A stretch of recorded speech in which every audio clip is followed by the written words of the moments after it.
नमस्कार, देवभूमि के दंगल में आप सभी का स्वागत है। मैं हूं आपके साथ गरिमा वाजपेयी। आज बात करेंगे तीर्थ पुरोहितों की मांग, कुंभ में गैर हिंदुओं पर विराम की।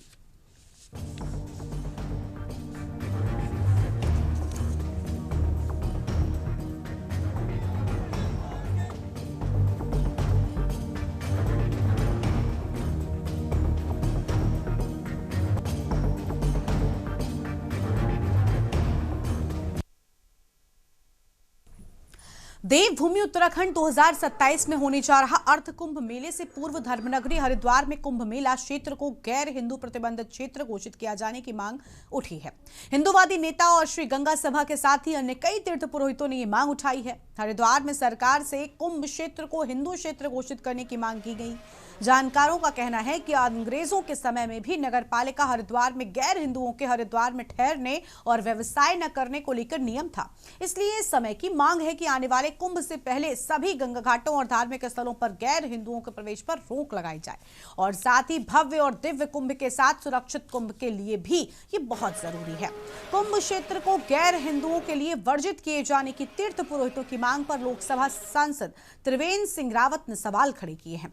संतों का यह भी मानना है कि अगर कोई गैर हिंदू क्षेत्र में आता है तो उसके खिलाफ प्रशासन कार्रवाई करे। जब धामी सरकार कुंभ के लिए बड़ी योजना बना रही है तो यह भी हो सकता है धार्मिक स्थल घाटों पर गैर हिंदुओं का प्रवेश वर्जित हो। पूरे क्षेत्र में कड़े नियम बनाने चाहिए। जब बायलॉज बना था तब आबादी कम थी, अब आबादी भी बढ़ गई है और क्षेत्र का भी विस्तार हुआ है। सोशल मीडिया के माध्यम से बहुत गलत संदेश जा रहा है, इसलिए अपनी सुरक्षा व्यवस्था को सुदृढ़ करने का अधिकार सभी को है। गंगा महासभा और साधु संतों के द्वारा सरकार को प्रस्ताव भेजा जाएगा जिससे सरकार उस पर कार्य शुरू करे। तो वहीं विपक्ष दल धर्म के नाम पर राजनीति करने का आरोप लगा रहे हैं। आज इसी पर खास चर्चा करेंगे मेहमानों के साथ में। उससे पहले कुछ प्रतिक्रियाएं आपको सुनाते हैं। तो मैं आपके माध्यम से पूरे भारतवर्ष को और उत्तराखंड के सभी जनमानस को आवश्यक जानकारी देना चाहता हूं कि अंग्रेजों के समय ही ये नियम बन गया था कि हरिद्वार की हर की पेड़ी के 5 किलोमीटर की परिधि के अंदर किसी भी गैर समुदाय का व्यक्ति किसी भी स्वरूप में कोई कार्य नहीं कर सकता। कोई भी कार्य संबंधित संस्कार संबंधित या किसी भी रूप में ये पहले से बना हुआ है। हाँ, बीच में उस नियमों का सही ढंग से पालन नहीं हुआ है या परिस्थितियों अनुसार पालन नहीं किया गया। लेकिन अब अगर वो मांग कर रहे हैं तो ये मांग वैसी ही है जैसे पहले से थी। ये अंग्रेजों काल से नियम बनाया हुआ है। बहुत से दूसरे धार्मिक संगठन हैं जिन्होंने अपनी परिधि के अंदर जो दूसरे समुदाय के लोग हैं या धर्म के लोग हैं उनको काम धंधा करने से बंद कर रखा है या उनको आने से प्रतिबंध कर रखा है।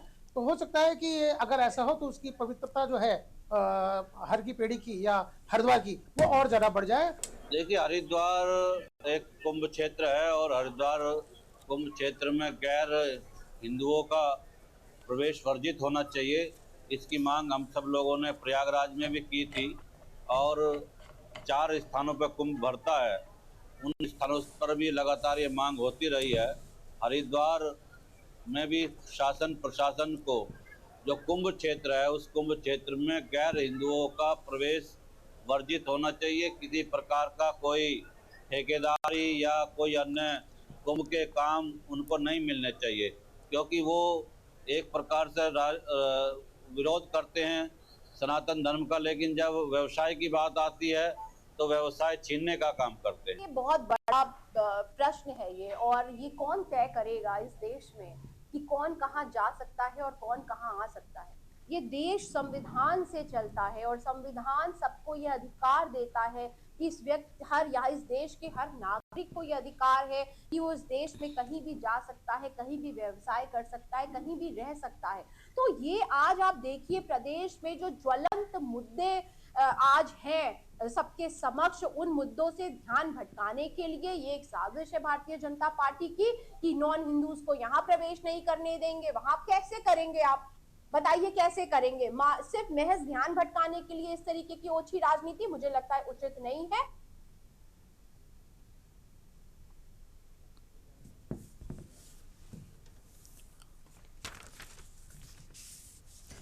और इसी मुद्दे पर आज करेंगे विस्तार से चर्चा। खास मेहमानों का पैनल हमारे साथ में जुड़ रहा है।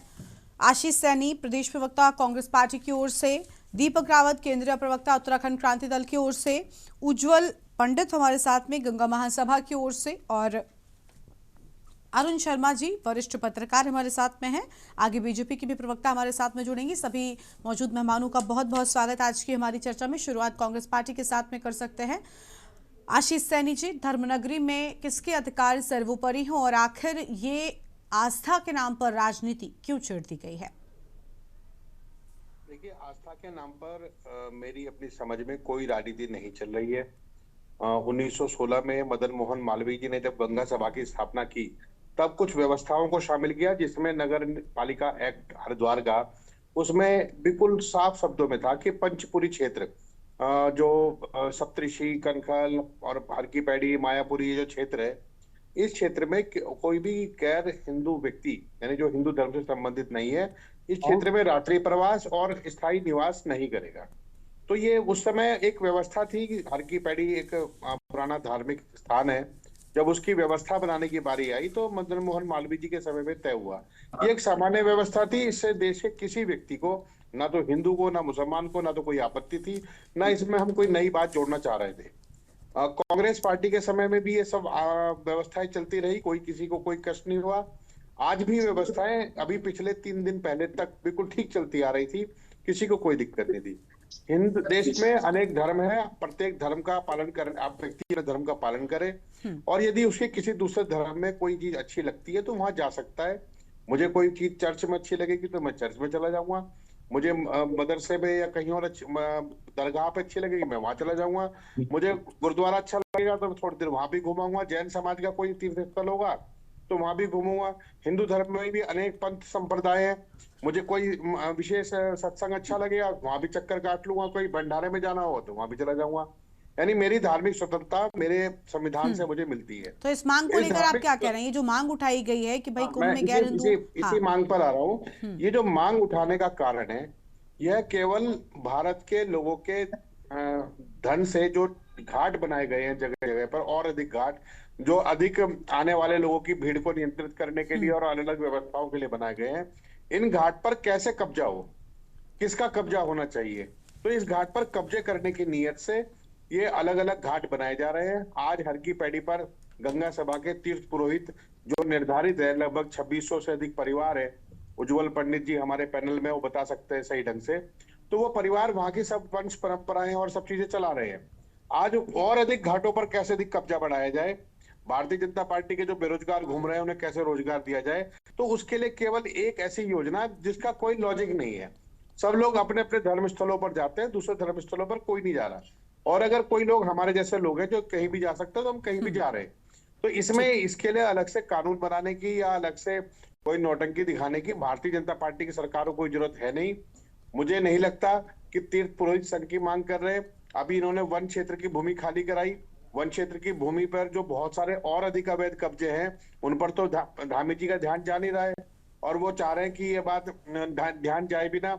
उन्होंने ये कहा कि मैंने 12,000 एकड़ जमीन खाली कराई, तो हम ये पूछ रहे हैं कि उसका उपयोग क्या है, आप वहां और कुछ पेड़ ही लगा दीजिए। लेकिन देश और प्रदेश के सामने केवल ज्वलंत मुद्दों को छोड़कर भटकाने की, और मैं एक बात कह के अपनी बात समाप्त कर रहा हूँ। बहुत से देश है जो तरक्की करते हैं, विकसित देश है, वहां पे धार्मिक कार्य केवल उनके व्यक्तिगत जीवन तक और धार्मिक आयोजनों तक सीमित है। धार्मिक कार्यों पर ना तो राजनीति होती है, ना धार्मिक कार्यों पर शिक्षा को प्रभावित किया जाता है। एक देश है चीन, टाइम लगेगा, आधे घंटे बताया जाता है कि धर्म को ज्यादा भाव नहीं देना है, आपने अपने जीवन में और विज्ञान को भाव देना है, संविधान को भाव देना है। तो ये वापस धकेल कर हमें जिस तरह के अंध पाखंडवाद की तरफ खींच के ले जा रहे हैं, मुझे नहीं लगता कि हर की पैड़ी जहां पर जिसकी मान्यता पूरे विश्व में है उसकी मान्यता को खराब करने का और बगल के जो सैकड़ों की संख्या में घाट बने उन पर कब्जा करने के अलावा कोई और नियत इस सरकार की और इस मांग उठाने वाले लोगों की हो नहीं सकती। उन्होंने आज अगर केवल रिवेन्यू बोर्ड के कागज उठा लेंगे तो हरिद्वार में सबसे अधिक अवैध कब्जे, मैं तो इसलिए कह रहा हूं अवैध कब्जे कि उत्तराखंड सरकार के 2 कैबिनेट मंत्री रानीपुर मोड़ पर लोकल गुंडों की तरह लड़े, सिर्फ किस लिए? अवैध जमीन के पर कब्जा बनाए रखने के लिए। तो आज ये उसी की परिणति है कि आज जो घाट बने हैं बहुत सारे, कहीं कुंभ मेला की योजना बने, कहीं किसी योजना बने, उन पर कब्जे कैसे किए जाए, अपने लोग कैसे बिठाए, अपनी वसूली कैसे करें। इसके अलावा कोई धार्मिक मान्यता, धार्मिक सोच, धार्मिक मंतव्य इन लोगों का नहीं है। ठीक है, चलिए लौटते हैं आपके पास में। और मेहमान हमारे साथ में जुड़ चुके हैं। हमारे साथ में उज्जवल पंडित जी हैं गंगा महासभा की ओर से। अभी अभी कमलेश रमन जी भी जुड़ चुके हैं। बहुत स्वागत मैम आपका, प्रदेश प्रवक्ता भारतीय जनता पार्टी की ओर से। कमलेश जी आएंगे आपके पास में। पहले उज्जवल पंडित जी का रुख कर लेते हैं गंगा महासभा की ओर से। बहुत स्वागत सर आपका। उज्जवल जी क्या कहना चाहेंगे, ये जो मांग प्रदेश में छेड़ दी गई है, नहीं लगता कि ये सारी चीजें नहीं है प्रदेश के लिए ठीक? क्योंकि जिस कदर आस्था के साथ भी अब खिलवाड़ किया जा रहा है, अब धर्म के नाम पर राजनीति तो पहले ही हो रही थी, लेकिन अब इस तरीके से पर्टिकुलर इवेंट्स या पर्टिकुलर ऐसे धार्मिक आयोजनों का नाम लेकर अगर आप शुरू कर देंगे इस तरीके की बातें करना, तो और ज्यादा मतभेद और ज्यादा मनभेद पैदा हो जाएगा प्रदेश में लोगों के बीच में। देखिए, पहले तो इसका नाम है श्री गंगा सभा। जी ठीक है। श्री गंगा सभा जो है वो इस पूरे क्षेत्र की देखरेख करती है। और जिस समय 100 वर्ष पूर्व परिस्थितियां सनह सनह कुछ गड़बड़ होती दिखी, तो हमारे तीर्थ पुरोहितों ने ये पहल करते हुए और महामना पंडित मदन मोहन मालवीय जी के नेतृत्व में जब वो गंगाबंदी का आंदोलन चल रहा था, उसके बाद ही ये सब नियमावली तैयार हुई, एक बाइलॉज तैयार हुआ जो आज तक लागू है। कोई भी गैर हिंदू इस प्रकार का यहाँ पर ना तो प्रवेश करता है, ना स्थायी कार्य कर सकता है, ना रात्रि निवास कर सकता है, ना कोई संपत्ति की खरीद फरोख्त कर सकता है। लेकिन अब सनह सनह जो स्थितियां, जो कांग्रेस के लोग कह रहे हैं ना कि घाट पे कब्जा, वो घाट पर वही लोग कब्जा करने की नियत से किसी प्रकार की कभी फड़ीबाजी, कभी कोई किसी प्रकार का ढाबा वगैरह या इस प्रकार का, या वेश बदलकर जिस प्रकार की हम प्रयास सनह सनह कर रहे थे, भविष्य में वो स्थिति व्यापक होकर बिगड़ ना जाए, इसलिए उस बात की चिंता करते हुए, क्योंकि पहले क्षेत्र सीमित था, आने वाले श्रद्धालु बहुत कम थे, अब क्षेत्र भी बढ़ गया है, श्रद्धालु भी बढ़ गए हैं, और उसके साथ साथ बहुत सारी ऐसी गतिविधियां हो रही है जिनके कारण हमारे श्रद्धालुओं की आस्था को भंगित किया जा रहा है, अपवित्र किया जा रहा है, अशुद्ध किया जा रहा है। उन सबको हमने प्रत्यक्षतः रोका भी है। तो उसी बात को ध्यान में रखते हुए हमने सरकार से मांग की है। सरकार उस पर पूरी तरीके से राजी होती दिख रही है। ठीक है, हमारी मांग कहीं गलत नहीं है। एक मिनट, पूरी बात थोड़ा सा ध्यान दीजिए। ठीक है। दूसरी बात, जो आशीष जी जितनी बेशर्मी से जो बातें कर रहे हैं, कांग्रेस की ही स्थिति है भटकते हुए। पहले वो इंदिरा गांधी की शादी किससे हुई? एक गैर हिंदू से। उसके बाद फारसी के बाद वो सर देश में क्या चाहते हैं आप चाहते हैं? नहीं नहीं नहीं नहीं नहीं नहीं, माफी चाहूंगी। आप अगर मुद्दे से भटकेंगे तो मैं आपको नहीं बोलने दूंगी। नहीं उज्जवल जी, माफी चाहती हूँ मैं, आप सिर्फ मुद्दे पर बोलिए। आप किसी पर कोई निजी टिप्पणी नहीं कर सकते। आशीष जी आप रुक जाइए, मैं उन्हें रोक रही हूँ। कब्जा करके वहां की स्थिति बिगाड़ने का काम ये लोगों ने शब्द खराब करे, मुद्दे से भटकाकर गलत शब्दों का प्रयोग आशीष जी कर रहे हैं। चलिए ठीक है, आप दोनों लोग शांत हो जाइए। उज्जवल जी प्लीज आप मुद्दे पर रहेंगे, आप किसी पर कोई निजी टिप्पणी नहीं करेंगे। नहीं, आप जो लोग चर्चा में शामिल नहीं है उनका नाम लाने की कोई जरूरत नहीं है। प्लीज इस चर्चा को जहां तक अनुरोध कर रहा हूं, हमने सिर्फ सरकार से मांग करी है। बहुत अच्छी बात है आपने मांग की। चलिए लौटेंगे सर आपके पास में। ठीक है सर, और मेहमान हमारे साथ में। चलिए हो गया सर, हो गया सर, लौटेंगे आपके पास में। अरुण शर्मा जी हमारे साथ में जुड़े, वरिष्ठ पत्रकार है। बहुत स्वागत सर आपका। सर, देवभूमि में इस तरह की स्थिति शायद किसी ने सोचा भी नहीं होगा, क्योंकि अब जिन टर्म्स पर चर्चाएं हो रही हैं, जिन टर्म्स पर राजनीतिक पार्टियां आपस में एक दूसरे पर आरोप प्रत्यारोप लगा रही हैं, वो अपने आप में वाकई निंदनीय है। अभी धर्मनगरी में अब आस्था की एक नई लड़ाई छिड़ गई है, क्योंकि गैर हिंदुओं के आगमन पर रोक लगाने की मांग जो है वो उठाई गई है। कह रहे हैं सरकार समर्थन में है और सहयोग दे रही है। क्या कहना चाहेंगे सर, ये सब चल क्या रहा है आखिर और क्यों चल रहा है? क्योंकि इन सब के लिए जगह देवभूमि में हुआ नहीं करती थी पहले। गरिमा, केवल हरिद्वार नहीं, ऋषिकेश भी जो नगर पालिकाएं थी वो इसी एक्ट से गवर्न होती कि जहां गैर सनातनी लोगों के रहना और मांस मंदिरा की दुकानों का खुलना वर्जित था। लेकिन क्योंकि उसके बाद अभी आपने देखा पिछले 10 सालों के दौरान नए नगर निगम बन गए, जिसमें हरिद्वार भी है और ऋषिकेश भी है। तो कहीं ना कहीं ये नियम कहीं शिथिल हो गए कि इनमें ग्रोसरी शॉप के नाम पर शराब की दुकानें भी खुल गई और मांस मदिरा की दुकानों की बहुतायत है। रेस्टोरेंट में मांस मदिरा परोसा जाता है, वो शहर की बाउंड्री से थोड़ा सा हटके, लेकिन नगर निगम के अंदर। तो ये तमाम चीजें पहले से चली आ रही है, कोई नई बात नहीं। और सीधी सी बात यह है कि जब अगर मान लिया अजमेर उर्स होगा, कितने हिंदू उसमें जाएंगे ये तो बता दीजिए।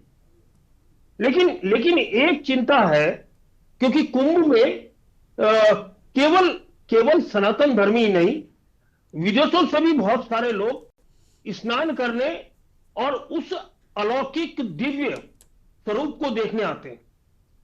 तो अब अगर ये प्रतिबंध लग जाएगा तो वो लोग कैसे आएंगे, ये भी एक सवाल है। और देखिए, और क्योंकि अभी तो ये मांग हुई है, और मुझे लगता है क्योंकि केंद्र में भी और प्रदेश में भी भारतीय जनता पार्टी की सरकार है, तो कहीं ना कहीं ये सैद्धांतिक रूप से मान ली जाएगी।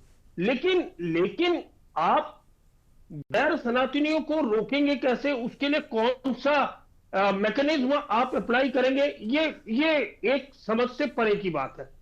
क्योंकि अब इतनी भीड़ में जब कुंभ होता है तो लगातार भीड़ बढ़ रही है। आपके साथ हम कई बार डिबेट कर चुके हैं, जैसे 4 धाम यात्राओं में हर साल पहले से ज्यादा यात्री आ रहे हैं। तो अब स्क्रीनिंग किस तरह करेंगे ये समझ नहीं आता। लेकिन फिर भी मुझे लगता है कि ये एक हिंदुओं की भावनाओं से जुड़ी हुई चीजें हैं, और इस देवभूमि में इस पर सवाल उठाना मुझे लगता है उचित नहीं होगा। हम देखिए, डिबेट में आपस की बातचीत में हम कुछ भी कर लें, लेकिन ये देवभूमि है और देवभूमि का स्वरूप बनाए रखने की जिम्मेदारी इस देवभूमि के प्रत्येक नागरिक की है, चाहे वो किसी जाति से हो, किसी धर्म से हो। तो उसकी शुद्धता, पवित्रता बनाए रखने की जिम्मेदारी सभी की है। जी गरिमा। चलिए ठीक है, लौटते हैं सर आपके पास में। हमारे साथ में दीपक रावत जी हैं, केंद्रीय प्रवक्ता उत्तराखंड क्रांति दल की ओर से। बहुत स्वागत दीपक जी आपका। सर क्या कहना चाहेंगे, आखिर किसके अधिकार सर्वोपरि हैं? अभी अरुण जी ने कहा कि पहले किस कदर चलता था सब कुछ, लेकिन अभी क्योंकि अब मनभेद बहुत ज़्यादा बढ़ गए हैं और धर्म के नाम पर लोगों को मतलब जिस तरीके की बातें होती हैं, तो इससे बहुत कुछ बदल सकता है। कई बार बहुत चीज़ें खराब होने के भी आसार होते हैं। शायद यही वजह है कि ऐसी चर्चाएं अब शुरू हो गई हैं। क्या कहना चाहेंगे सर? गरिमा जी, देखिए, पहली बात, इसमें 3 पहलू बड़े महत्वपूर्ण हैं। पहला, क्या यह व्यवहारिक है? क्या व्यवहारिकता के तहत इसको लाया जा सकता है? निसंदेह उत्तर है नहीं। दूसरा, आर्थिकी पहलू है कि इस चीज जुड़े हुए अगर यह लागू होता है भविष्य में कभी भी, जिसकी बात आज गंगा सभा कर रही है या सरकार उस बात को आगे बढ़ा रही है, तो क्या जिनके आर्थिकी पे प्रभाव पड़ेगा, जो लोग हैं वो भारतवर्ष के बाहर के तो नहीं है ना, वो भारतवर्ष के होंगे, भले ही दूसरे धर्मों के हों। तीसरा, जो सबसे महत्वपूर्ण है, राजनीतिक पहलू, जो ये नैरेटिव सेट करने की कोशिश कर रही है ना भारतीय जनता पार्टी इस प्रदेश में 2027 के चुनाव से पहले, उनको बड़ा मुफीद लगता है ये प्रश्न, और कुछ नहीं है। बार बार 80-20 का प्रश्न लेना, गैर हिंदुओं की बात करना, और उसी के तहत ये उनको बहुत लुभाता है। प्रश्न ये है, जब पवित्रता की बात कर रहे हैं तो आज ये बात देखिए, हमारे उज्जवल पंडित जी थी, उन्होंने भी पवित्रता की बात करी, अरुण शर्मा जी ने भी पवित्रता की बात करी। तो राजनीति पवित्रता की बात भारतीय जनता पार्टी क्यों नहीं करती है? वहां ये कम क्यों हो जाता है? वहां पर सारे अपवित्र कर्म कांड कैसे चल जाते हैं? वहां पर इनकी सारी बुद्धि विवेक जो है वो हरण की हो जाती है। ये भी इसी प्रदेश की देन है।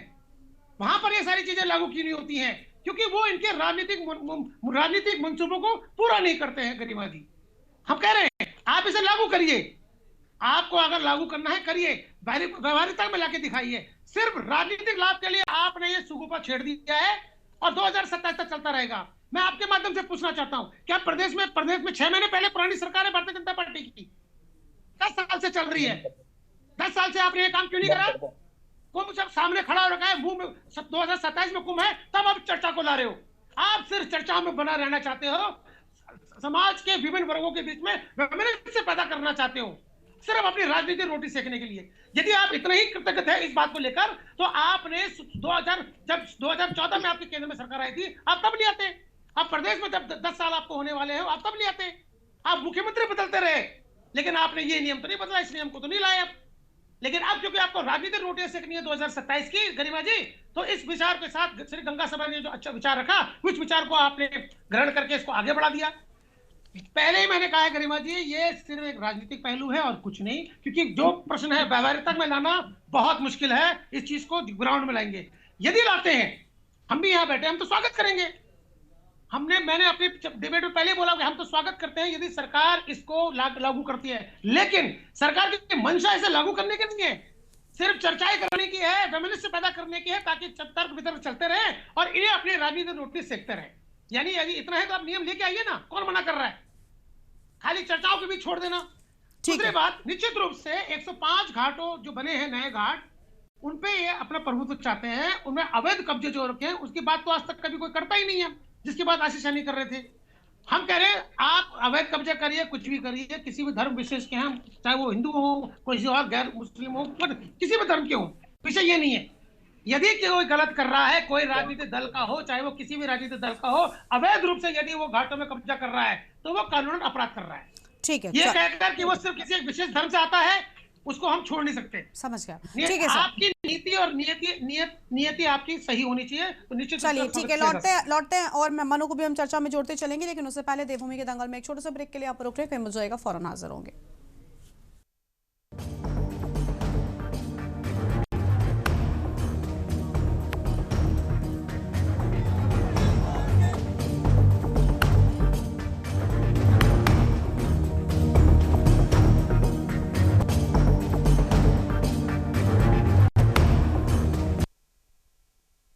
ब्रेक के बाद देवभूमि के दंगल में आप सभी का स्वागत है। खास मेहमान हमारे साथ में लगातार बने हुए हैं, वापस से उनके साथ चर्चा की शुरुआत करते हैं। कमलेश रमन जी, प्रदेश प्रवक्ता भारतीय जनता पार्टी की ओर से हमारे साथ में है।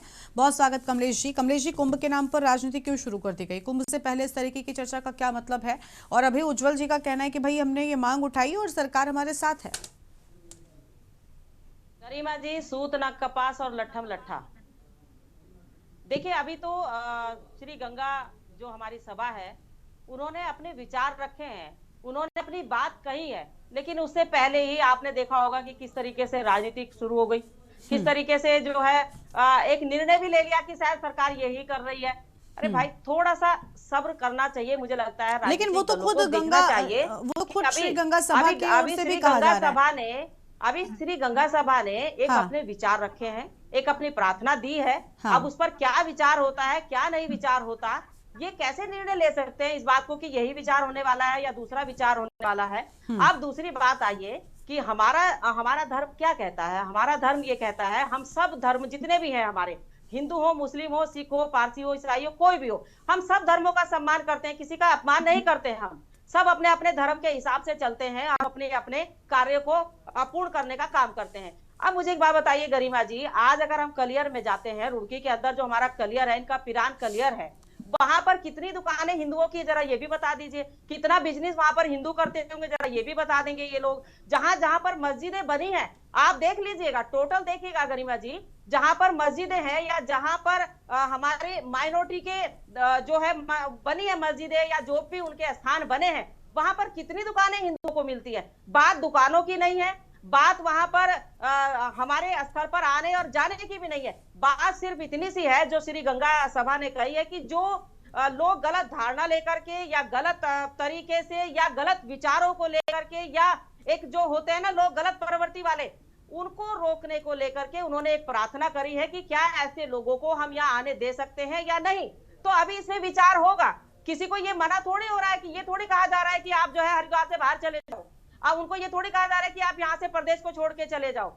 सिर्फ इतनी बात है कि जो हमारा वो धाम है हर की पौड़ी, जहाँ के लिए अभी कह रहे थे कि वहाँ कब्जे हो रखे हैं। कब्जे किसके हो रखे हैं भाई? वहाँ हमारे सब पंडित बैठे हैं, वहाँ हमारे जो मंदिर स्थल के जो लोग हैं, जो पुजारी हैं, वो लोग बैठे हैं, वो पूजा अर्चना वहाँ कर रहे हैं। वो लोगों को जो है वहाँ पर आस्था, उनकी जो भावना जुड़ी है लोगों की, उनको दर्शन कराने का काम करते हैं, आरती करवाने का काम करते हैं। वहाँ किसका अतिक्रमण हो सकता है, जरा मुझे बताइए, क्योंकि हम सब यहाँ पर पैनल पर बैठे हैं, लेकिन कोई भी बात, कोई भी विचार, कोई भी किसी का प्रार्थना पत्र आता है तो सरकार क्या एकदम से 2 टूक में ये कह देगी कि जाओ नहीं करेंगे? अभी पहले विचार आए हैं, पर ये तो हम सबको मिलकर के सोचना पड़ेगा कि हम कितना वहां पर खड़े हो पाते हैं मस्जिदों के आगे, कितना पिरान कलियर के आगे हम खड़े हो पाते हैं, कितनी हमारी दुकानें वहां पर लगी हैं, कितना हमारा हिंदू समाज वहां पर है। अगर आप बराबरी की बात करते हैं, एक बात बताइए मुझे, एक एक्टर अभी 4 दिन पहले की बात है गरिमा जी, वो सीरियल में आती है वो एक्टर और पिक्चर में भी आती है, वो भोलेनाथ जी के मंदिर गई, उन्होंने गंगा जल चढ़ा दिया। उसके बाद उनके मुस्लिम समाज ने देखिए उनके साथ क्या किया, उन्होंने कहा कि आपको कलमा पढ़ना पड़ेगा, आपको शुद्ध होना पड़ेगा, क्योंकि आप मंदिर में गए और आपने गंगा जल चढ़ा दिया। हालांकि उसने कह दिया कि मैं एक कलाकार हूं और मैं ये सब नहीं मानती हूं, लेकिन उन्होंने तो कह दिया, उन्होंने फरमान जारी कर दिया, फतवा जारी कर दिया कि आपका परिवार और आप जब तक मंदिर में नहीं मस्जिद में नहीं आ सकते, जब तक आप नमाज पढ़ के अपना जो कलमा पढ़ेंगे, जो आप कलमा पढ़ेंगे, उसके बाद ही आप शुद्ध होंगे, तब आप जाकर के वापस अपने धर्म में आ सकते हैं। तो ये कहाँ की विडंबना है, आप बताइए मुझे, ये कौन सी विडंबना है? हम ये थोड़ी कह रहे हैं किसी को कि आप जो है अपने धर्म को ना माने, सब अपने अपने धर्म को मानते हैं, हम सबका सम्मान करते हैं, लेकिन हमारा भी तो ठीक है कमलेश जी, ठीक है कमलेश जी सुनिए, आस्था है ना, तो क्या हम अपनी आस्था पर गरिमा जी चोट पहुंचाने देंगे? क्या हम कमलेश जी सुनिए, ठीक है आपने बहुत अच्छी बात कही, लेकिन कमलेश जी आप सिर्फ इतना बताइए कि भाई आपने कहा कि सूत न कपास और चर्चा हो गई, बस इन्होंने पहले से अज्यूम कर लिया कि हम क्या निर्णय लेंगे, हम किस ओर जाएंगे। आप स्पष्ट क्यों नहीं कर देती? अगर सिर्फ आपके आज के इस वक्तव्य से ही हम समझें तो आशीष जी का ये समझ लेना कि आप क्या करेंगी, क्या निर्णय लेंगी, क्या स्वाभाविक नहीं हो जाता? देखिए, जब हमारा संत समाज बैठेगा, जब उनसे विचार विमर्श करेगा माननीय मुख्यमंत्री जी से, और खाली मुख्यमंत्री जी, पूरी सरकार बैठती है, सब कोई निर्णय लेने से पहले हर तरीके की चर्चा होती है, हर तरीके के विचार विमर्श होते हैं, किसी की भावनाओं को भी ठेस ना पहुंचे, किसी को नुकसान भी ना पहुंचे, किसी की रोजी रोटी भी ना जाए, हर चीज देखती है सरकार। ऐसा नहीं है कि खाली वो सिर्फ अपने लोगों के लिए वहां पर कि भाई इतने लोग नहीं आएंगे, उनका रोजगार हटा देंगे, उनको बेरोजगार कर देंगे। ये जो गलत अवधारणा, जो गलत नैरेटिव सेट करने की जो कोशिश करते हैं, मुझे लगता है हमें इससे बचना चाहिए। अब सरकार इस समय जो भी निर्णय लेगी वो सबके भले के लिए लेगी। हमारे घाटों पर या हमारे धामों में आकर के कोई हिंसा भड़काए या गलत तरीके की चीजें करे या वहां पर जेब काट के चला जाए या वहां बैठ करके जो है हमारे धर्म के खिलाफ नहीं, ये ऐसा थोड़ी है कि ऐसी घटनाओं के लिए क्या सिर्फ कोई धर्म विशेष ही जिम्मेदार है, ये आपने कैसे कह दिया? मैं निर्णय देने वाली नहीं हूँ, ये निर्णय तो देखिए सरकार का है, हमारे संत समाज का है, और सब आदर करते हैं संत समाज का। उन्होंने जो विचार रखे हैं, अभी उन विचारों पर जो उनका प्रार्थना पत्र आया है उस पर विचार होना है। चलिए ठीक है, ठीक है, लेकिन एक होता है ना कि भाई आप जैसे अज्यूम कर रही हैं, वैसे वो भी तो अज्यूम, उन्हें भी कल्पना की तो आजादी है ना। चलिए ठीक है, लौटते हैं आपके पास में। अरुण जी का एक बार फिर से रुख करते हैं। अरुण जी वरिष्ठ पत्रकार लगातार हमारे साथ में बने हुए हैं। सर, सबसे पहले तो मैंने पहला जो सवाल किया था, मुझे ऐसा लगता है वही सवाल मैं आपसे दोबारा दोहरा दूं कि देवभूमि में चर्चा किन मुद्दों पर होने लगी और किस तरह से होने लगी। अभी कुंभ से पहले ऐसा हमारे साथ थपलियाल जी बैठते थे अक्सर ही, यूकेडी की ओर से, आज फिलहाल वो नहीं है। वो हमेशा से ये कहते हैं कि प्रयोगशाला सा बना रखा है उन्होंने उत्तराखंड को, और राष्ट्रीय राजनीति की इतनी छाप छोड़ देते हैं प्रदेश में। अब वो चीज़ें नजर आने लगी हैं कि राष्ट्रीय स्तर पर अन्य राज्यों में जिस तरह की चर्चाएं हुआ करती थी, आपके पड़ोसी राज्यों में, मैं किसी का नाम नहीं लूंगी, अब वही चीज़ें ऐसा लगता है शुरू हो चुकी हैं, क्योंकि इस तरीके की चर्चाओं की जगह हुआ नहीं करती थी। सद्भाव से, शांति से प्रदेश चलता था, और ऐसा नहीं है कि कुंभ पहली बार हरिद्वार में पड़ेगा। इसके पहले ये आदि अनादि काल से चलता चला आ रहा है। हमेशा से हरिद्वार हर की पैड़ी है, तीर्थ स्थल है, और बड़ी मान्यताएं रही हैं, और ऐसा नहीं रहा कि कभी भी इस तरीके की कोई चर्चा हुई हो। लेकिन अब ऐसा क्यों हो रहा है आखिर? क्या राजनीति अब सिर्फ इन्हीं मुद्दों पर बची है? गरिमा, मैं एक चीज और बता दूं कि हमारी कई उत्तराखंड में देवियों के मंदिर है, देवभूमि है। और हाँ। अक्सर सरकार जब प्रचार करती है तो उन देवियों के मंदिरों का भी करती है, चाहे कोई सी सरकार रही हो। हाँ। मैं केवल ये सरकार की बात नहीं, कोई भी रही हो, सबने किया है। लेकिन आपको आश्चर्य होगा कि वहां जो प्रसाद बेचने वाले हैं, माला बेचने वाले हैं, फूल बेचने वाले हैं, कई जगह वो मुस्लिम्स हैं, और आज तक उनके बारे में किसी ने कुछ नहीं बोला। क्योंकि उनकी कई पीढ़ियां वहां रहती है, प्रसाद बेचती है। देखिए, और वो उस जगह पे रह के स्थानीय जो बोली है वो हम लोगों से ज्यादा बेहतर वो उस स्थानीय बोली का इस्तेमाल करते हैं। और इस बात से कई लोग जो पहाड़ से ताल्लुक रखते हैं मेरी बात से इत्तेफाक करेंगे कि उनके बारे में कभी किसी ने नहीं बोला, जो कई पीढ़ियों से यहां रहते आ रहे हैं। दिक्कत यह हुई है कि उत्तराखंड बनने के बाद जिस तरह पश्चिमी उत्तर प्रदेश से बहुतायत में लोग यहां आए, तब से दिक्कतें शुरू हुई। तब से बहुत सारी चीजें, अगर हम अपराध की बात करें तो फिर अपराध तो ये डेमोग्राफिक चेंज वाला जो चर्चा अब इन्होंने छेड़ा है वो पहले ही करनी चाहिए थी। जी बिल्कुल, वही आ रहा हूं मैं। तो वो चीजें जब धीरे धीरे बढ़ती है तो आप ये लगिए कि कई बार क्या होता है कि किसी भी मुद्दे पर रिएक्शन होता है। अब ये रिएक्शन सामने आ रहा है आपको धीरे धीरे, जब वो आबादी बढ़ गई, जब वो सारी चीजें जो आपराधिक घटनाएं बढ़ गई, तो अब वो रिएक्शन धीरे धीरे सामने आ रहा है, क्योंकि एक्शन का हमेशा रिएक्शन होता है। और स्थिति यह है कि ये देवभूमि है। आज तक आपने केवल 1-2 इंसिडेंट को छोड़कर, या आप कहें कि जब इंदिरा गांधी की डेथ हुई थी उसके बाद सिखों के खिलाफ यहां दंगे हुए थे, या अभी हाल में आप देखें तो बनभूलपुरा वाला मामला सामने आया था। इसके अलावा आमतौर पे ये प्रदेश बिल्कुल शांत है और यहां इस तरह की चीजें नहीं होती। आमतौर पे सभी धर्मों के लोग एक साथ रहते हैं। हमारे यहाँ देखिए 4 धाम है तो बगल में पिरान क्लियर भी है, नानक मत्ता भी है, हेमकुंड साहिब भी है। तो हम तो सर्वधर्म संभाव का पूरे देश में एक प्रतीक है और उसी प्रतीक को मुझे लगता है आगे ले जाने की जरूरत है। जैसे मेरी बहन कमलेश ने बोला अभी कि किसी को मना नहीं किया जा रहा है, केवल मैंने आपको ऋषिकेश हरिद्वार जब नगर पालिकाएं थी उस एक्ट के बारे में आपको पहले बताया था कि उसको तीर्थ क्षेत्र घोषित करते हुए वहां मांस मदिरा और दूसरे धर्मों पे प्रतिबंध था। लेकिन वो चीजें धीरे धीरे पोलाइट होती चली गई, क्योंकि समय के साथ बहुत सारी चीजें बदलती हैं, तो वो पोलाइट हुई। और ऐसा नहीं है कि लोगों ने विरोध नहीं किया, लोगों ने उसका भी विरोध किया जो अपने सीमित साधनों में कर सकते थे। उन मांस की मदिरा की दुकानों का भी विरोध किया, लेकिन उसके बावजूद वो सब चलता रहा। लेकिन अब क्योंकि कुंभ आ रहा है, और आपने देखा होगा, अगर पिछली बार आपको याद हो, जो पिछला कुंभ वहां उत्तर प्रदेश इलाहाबाद में हुआ था, प्रयागराज में, वहां कुंभ के दौरान, उस पूरे कुंभ के आयोजन के दौरान मांस मदिरा की दुकानें बंद रही थी। जैसे हमने पिछले दिनों आपने भी डिबेट की थी, जो ये कांवड़ यात्रा होती है, तो कांवड़ यात्रा के समय आप देख रहे हैं पूरे कांवड़ मार्ग के जो मांस मदिरा की दुकानें थी उन्हें ढक दिया गया था। नहीं, ये सब तो पहले भी होता था, कांवड़ पहले क्या नहीं हुए, लेकिन बात यही है ना कि अब इन यात्राओं पर चर्चा क्यों छिड़ जाती है सर? देखिए, कहीं ना कहीं मुझे लगता है ये ध्रुवीकरण का परिणाम है। जब एक समाज एकत्र होगा तो दूसरे समाज की ठीक है, राजनीतिक ध्रुवीकरण करने का कहीं ना कहीं राजनीतिक दलों की ओर से प्रयास होता है, उसका फायदा लेने की कोशिश होती है। आशीष जी क्या कहना चाहेंगे सर?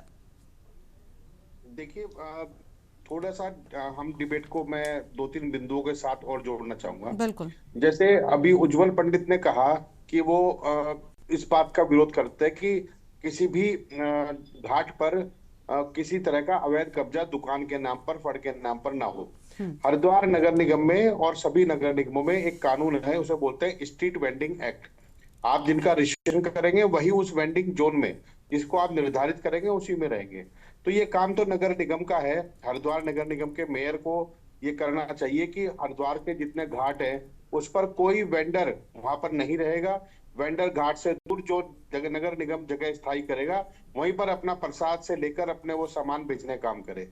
इसके सरल सॉल्यूशन है। देखिए, जो उनकी आशंका किसी की भी है कि कोई विधर्मी आकर वहां पर कोई पाखंड करे। बहुत सारे लोग हरियाणा से आते हैं, वहां कहीं हुक्का पी रहे काम करेंगे, कभी शराब को गंगा जी में डुबाकर ठंडा करने की कोशिश करते हैं। बहुत सारे लोग हैं जो बदतमीज किस्म के लोग होते हैं, वो हमारे धर्म के लोग हैं। तो हम जब प्रतिबंध लगाएं, हम जब आलोचना करें तो बुराइयों की करें। बुराई ये कि गंगा जी के पवित्रता को बनाए रखने का काम करें। और मैं अब एक वक्तव्य बताऊंगा, एक घटना बताऊंगा जिससे आपको इनकी नौटंकी और मेरी आशंका पर जो है कहीं ना कहीं सहमति बनेगी। हरिद्वार से गंग नहर चलती है और डान कोठी के दोनों तरफ से होकर गंग नहर चलते चलते पिरानगढ़ और फिर रुड़की और फिर नारसन को पार करके आगे निकल जाती है। मुरादनगर में एक जगह थी, वहां पर एक रेस्टोरेंट बना, कुछ लोगों ने उसे छोटा हरिद्वार का नाम दिया और वहां पर नहाने वालों को ये कहा कि गंगा जी का फल मिलेगा और उनको वहां पर डुबोकर मारने की साजिशें पुलिस द्वारा उजागर की गई, अनेक लोगों को जेल भेजा गया। अब सवाल यह है कि जब पिरान कलियर में वो गंग नहर आती है तब वो पिरान कलियर की गंग नहर हो गई और पिरान कलियर से मात्र 3 किलोमीटर आगे आने के बाद जब वहां पर उत्तराखंड सरकार ने, मुख्यमंत्री ने खुद उद्घाटन किया, उसको कहा कि यहाँ गंगा आरती की जाएगी। मुझे बताइए, जो गंगा आरती गंगा नदी पर हर की पैड़ी पर होती है, जिसकी परंपरा बनी हुई है, पूरी दुनिया के लोगों को विश्वास है, वहां पर आते हैं, तो उसी गंगा आरती को आप गंग नहर पर क्यों करा रहे हैं? यानी अब ये जो अभी सुधांशु त्रिवेदी का एक जवाब था कि हम उस गाय को माता मानते हैं जो इस तरह की होती है और जो दूसरी तरह की है उसको हम माता नहीं मानते, उसको मौसी मानते हैं। तो ये जो गंग नहर पर जो आपने मंदिर खुलवाए हैं, लाखों रुपए का बजट खर्च किया है और वहां पर सुबह से शाम तक 10-15 भाजपाई आकर आरती करने का काम करते हैं, तो मुझे बताइए ये धर्म का पालन है या धर्म के मजाक उड़ाने का काम कर रहे हैं? इसी तरह से हमारी आपत्ति केवल ये है धर्म को पाखंड करनी। दूसरा, अभी उज्जवल जी ने कहा कि ये हमारी है हर की पैड़ी और श्री गंगा सभा करके इन्होंने कुछ नाम भी बताया। मैं कह रहा हूँ ये तो मेरे रिश्तेदार लेकर आए थे गंगा जी को, तो पर्वतों से, वो शिव जी के कमंडल से, और जो आई थी शिव जी की जटाओं में फिर उनके कमंडल से बाहर निकल के आई, वो तो मेरे रिश्तेदार थे, मेरे पूर्वज थे। आप कैसे बैठ गए? तो ये सवाल आज नहीं है, आज हम लोकतंत्र में है। लोकतंत्र में आप धार्मिक मर्यादाओं का पालन करें, जो धार्मिक क्षेत्र है उसकी धार्मिक पवित्रता बनी रहनी चाहिए। ये पहली जिम्मेदारी शासन प्रशासन की भी है और यदि गंगा सभा वहां बैठी है तो उसकी भी है। मैं आज भी ये कह सकता हूँ गरिमा जी, आज आप शाम को ही हर की पैड़ी पर आइए और जहाँ हर की पैड़ी पर बिल्कुल गंगा जी किनारे बैठने का काम कीजिए, बिना 1100 रुपए 5100 रुपए की रसीद काटे बगैर आप वहां बैठ नहीं सकती। मुझे बताइए ना, कौन काट रहा है वो रसीदें? ये रसीदें यहाँ सिर्फ गंगा सभा पर नहीं कट रही है, हिंदुस्तान के जितने बड़े मंदिर हैं उन पर जिन लोगों को कब्जा है, अगर रसीदें नहीं होगी, वीआईपी एंट्री नहीं होगी, वहां पे वीआईपी, ठीक है, यानी आपको भी मंशा से आपको इस मांग की तो भेदभाव आप कर रहे हैं। ठीक है, आपको इस उठरही मांग की मंशा से आपत्ति है। एक और मैं घटना सुनाऊंगा। ठीक है, जल्दी से कंप्लीट। इलाहाबाद में सरकारी का अपना एक होटल है बहुत बड़ा। सरकार ने वो होटल एक महाराज जी को किराए पर दे दिया और महाराज जी ने वहां पे पब खोला और बार खोला है। मैं प्रयागराज की बात कर रहा हूँ, वहाँ बार चलता है और वहाँ सब कुछ हो रहा है, जो भी कुछ इनको लगता है कि निजीकरण से आपत्ति है। चलिए ठीक है, मैं समझ गई आपकी बात। मजाक मत बनाइए, धर्म के नाम पर नौटंकी मत कीजिए। ठीक है सर, ठीक है आशीष जी, लौटेंगे आपके पास में। उज्जवल पंडित जी का रुख करते हैं, फिर आएंगे दीपक जी आपके पास में। उज्जवल जी, निजीकरण से आपत्ति है और इस मांग की जो मंशा है शायद वो स्पष्ट नजर नहीं आती। ऐसा है, हमारी ना तो कोई निजीकरण की विषय है, नहीं, अभी आशीष जी ने जो उदाहरण दिए उसमें उनको कहीं ना कहीं इनकी कोई विश्वास नहीं है, ये अविश्वसनीय लोग हैं। आशीष उनको बोलने दीजिए, आप बाद में आप लोग एक एक करके। हरीश रावत ने विश्व गंगा नदी को नहर घोषित कर दिया था, ये तो मानते ही नहीं है, ये राम पर विश्वास नहीं। मैं नहीं तो आपने गंगा नहर पे गंगा जी की आरती कैसे शुरू कर दी? अरे उंगली नीचे कीजिए जरा पहले। चलिए आशीष जी और उज्जवल जी, आप लोग आपस में बात नहीं करेंगे। आशीष जी आप रुक जाइए, सर आप रुक जाइए, मैं उनको रोक दूंगी जब मुझे रोकना होगा। प्लीज आशीष जी बीच में मत बोले, देखिए मैंने आपको बोलने दिया, अब आप भी बीच में नहीं बोलेंगे। उज्जवल जी आप कंप्लीट करिए और कोई इंडिविजुअल टिप्पणी मत करिए सर प्लीज। हमारे यहाँ जल की पूजा का भी विधान है। हाँ बिल्कुल है। सर्वे भवन्तु संतु निरामया, हम सबके सुख की बात करते हैं, हम विश्व का कल्याण हो, प्राणियों में सद्भावना हो, हम इसकी बात करते हैं।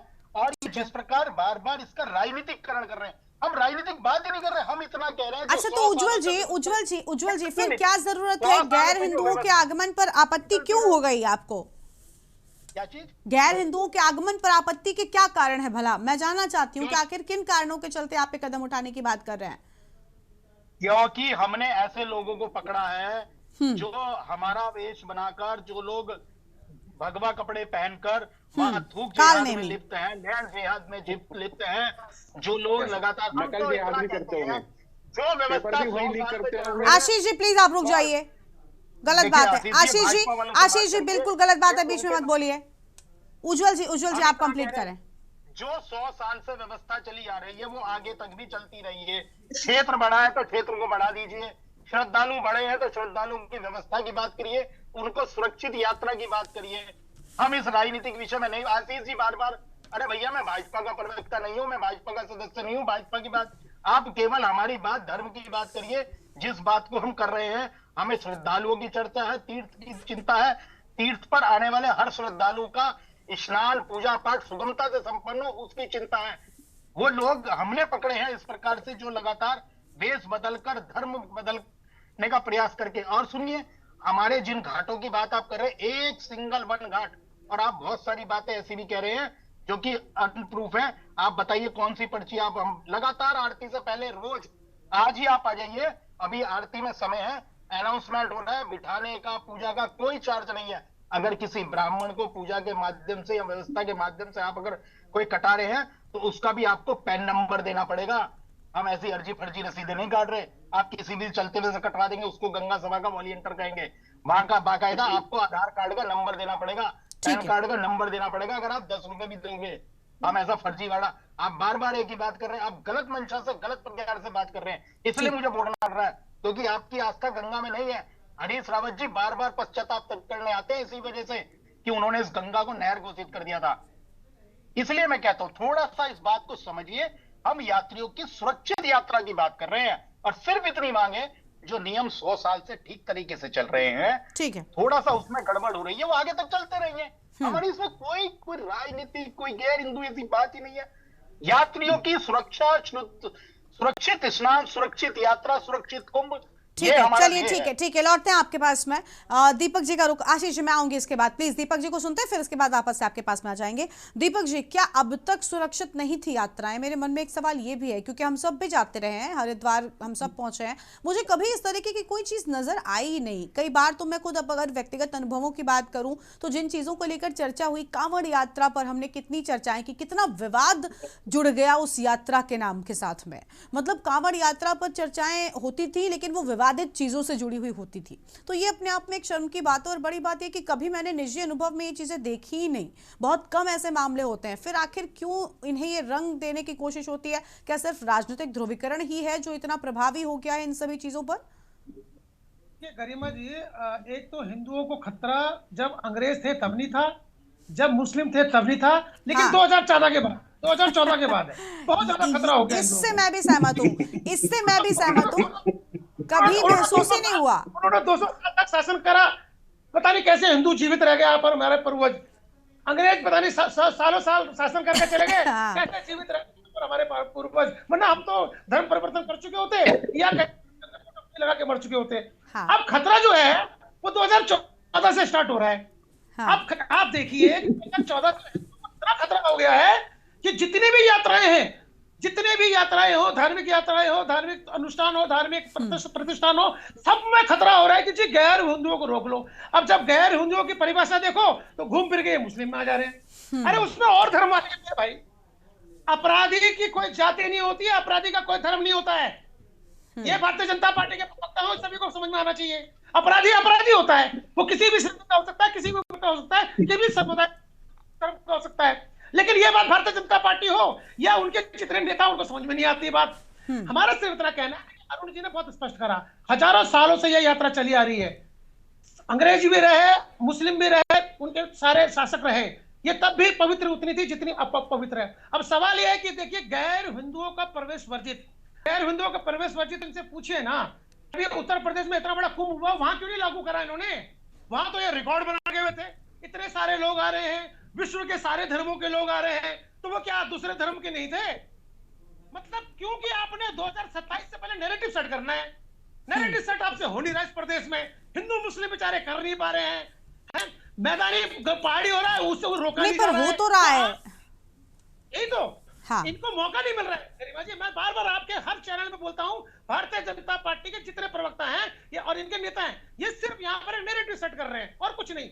उज्जवल भाई की बात को मैं समर्थन करता हूं, अगर वो कह रहे हैं कि हम यहाँ पर सुरक्षा करना चाहते हैं, वो ठीक है, वो धार्मिक रूप से बात कर रहे हैं। लेकिन जब भारतीय जनता पार्टी ऐसे काम बोलती है, अभी देखिए गैर हिंदुओं की बात कर रहे थे, वो मजार में आ गई, कलमा पढ़ाने के लिए आ गई कि कलमा पढ़ा दिया जा रहा है। मतलब कहा उनकी जो सुई है ना, वो एक ही धर्म पे अटकी हुई है क्योंकि अगर उनको शासन करना है तो वो रहे। और कहीं कहीं पर तो कभी मुझे ऐसा लगता है कि यदि इस पर अतिशोक्ति नहीं होगी वो गरिमा जी, यदि इस प्रदेश या भारतवर्ष में मुस्लिम न हो ना तो भारतीय जनता पार्टी का अस्तित्व खतरे में है। आपको बता दूं, ये समझ में आना चाहिए इनको, इनकी पूरी राजनीति ही मुस्लिम में टिकी हुई है। कुछ भी कर लीजिए, घूम फिर के वहीं आएंगे, चाहे इनके केंद्र के नेता हो चाहे इनके राज्य के नेता हो। चलिए ठीक है, लौटते हैं आपके पास में। आशीष जी कुछ कह रहे थे, जल्दी से आप कंप्लीट करिए, फिर अरुण जी का रुख करते हैं। देखिए, मेरा यही कहना है कि उत्तराखंड एक ऐसा राज्य है जो पूरी तरह से धार्मिक पर्यटन से अभिभूत है। आज जिस प्रकार से हमने जिन व्यवस्थाओं को अपने धार्मिक स्थलों पर बनाना है उनको और अधिक बेहतर करने की आवश्यकता है। हरिद्वार में कुछ घाट भारतीय जनता पार्टी की सरकार ने ऐसे बनाए हैं कि यदि आप वहां पर सीसीटीवी कैमरा इंस्टॉल कर दें तो पता लगेगा कि 15 दिन में 10 लोग भी 15 लोग नहीं आ रहे, लेकिन बड़े बड़े घाट बना दिए गए। और बहुत से घाट ऐसे हैं जहाँ जिनकी आवश्यकता है वहां उनको बनाए जाने की जरूरत है।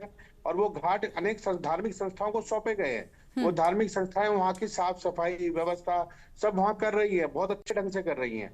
ये व्यवस्था स्वतः स्फूर्त है, अपने आप चलती है। इसमें राजनीतिक दखल या सरकारी दखल की आवश्यकता नहीं होती। इसीलिए मैंने एक वक्तव्य जो अपना कहा है कि हर की पैड़ी से जो धारा चली है वह डाम कोठी से होते हुए जब पिरान कलियर आती है तब वो पिरान कलियर की हो गई। और वही धारा मात्र 3 किलोमीटर और आगे बढ़ते ही वहां पे गंगा माता की पूजा सरकारी स्तर पर शुरू की है, मुख्यमंत्री ने स्वयं आकर शुरू की। मैं कह रहा हूं कि गंगनहर और गंगा जी में बहुत अंतर है। वही अंतर है जो मतलब मैं उसको उदाहरण के रूप में नहीं कह सकता, लेकिन गंगनहर है और गंगा जी है। जहाँ हर की पैड़ी है, हमारी आस्था हर की पैड़ी में है। लेकिन फिर गंगनहर में आस्था का केंद्र मत बनाइए।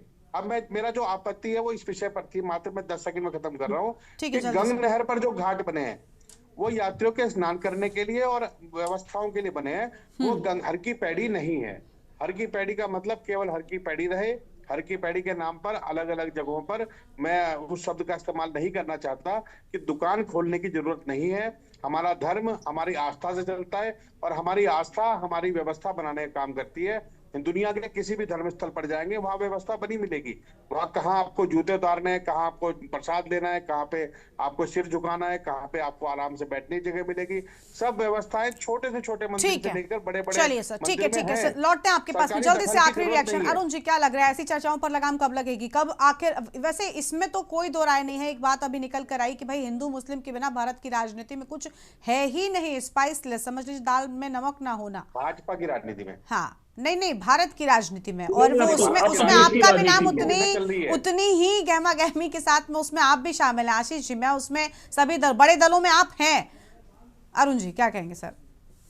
गरिमा देखिए, एक बात तो ये है कि मुझे लगता है कि जो उत्तराखंड से नदियां निकली हैं और जो गंगा सागर में तक जाती है, जगह जगह गंगा जी के किनारे आरती होती है। मैं आपको अपने शहर ऋषिकेश की बात करूं तो हमारे यहाँ लगभग 5 जगह गंगा जी की बहुत बढ़िया आरती होती है और जिसमें हजारों लोग रोज शामिल होते हैं। उधर परमार्थ निकेतन देख लीजिए, लक्ष्मण झूला देख लीजिए, शत्रुघ्न घाट देख लीजिए, शीशम झाड़ी में देख लीजिए, दयानंद आश्रम के पास देख लीजिए और त्रिवेणी घाट में देख लीजिए। तमाम जगह। और केवल सी भाई जो लक्सर की बात कर रहे हैं या पिरान किलर की, मैं तो ये कह रहा हूं जहां से नदियां निकली हैं, चाहे वो बद्रीनाथ से मंदाकिनी निकली हो, केदारनाथ से निकली मंदाकिनी, बद्रीनाथ से अलकनंदा, यमुनोत्री से यमुना जी और गंगोत्री से गंगा जी, वहां से लेकर वहां देखिए जो इन दिनों, क्योंकि वहां वो यात्रा काल नहीं है, इन दिनों छोड़ दें, वरना जहां भी आप नदियों के किनारे बैठते हैं, नदियों की पूजा करना हमारा धर्म रहा है और हमने हमेशा जल की पूजा की है। जैसे उज्जवल भाई ने बताया था कि जल की पूजा की, हर जगह आरती होती है और ये हमारी श्रद्धा का भी प्रतीक है, हमारी आस्था का भी प्रतीक है। और देखिए एक चीज बहुत साफ निकल के आई है मुझे लगता है डिबेट में, और बहुत सारी चीजें साफ हो गई। वहां अच्छी सुरक्षित कुंभ की यात्रा यात्री करे, ये मेन मोटो है, बाकी चीजें गौण है। ठीक है, बस उसी मोटो के साथ में अगर सभी दल और सरकार का समर्थन मिलता रहे तो मुझे लगता है आस्था की भी सुरक्षा जो है वो सुनिश्चित रहेगी और प्रदेश में शांति से सभी चीजें चलती रहेंगी। शुक्र है सभी मेहमानों का हमारे साथ चर्चा में आने के लिए, अपनी बात रखने के लिए। तो आस्था के नाम पर एक बार फिर से, धर्म के नाम पर एक बार फिर से प्रदेश में राजनीति शुरू हो गई है। कुंभ में गैर हिंदुओं के आगमन को लेकर चर्चा देवभूमि में वापस से जारी है। देवभूमि के दंगल में आज इतना ही। तमाम बड़ी खबरों के लिए आप देखते रहिए न्यूज़ इंडिया। नमस्कार।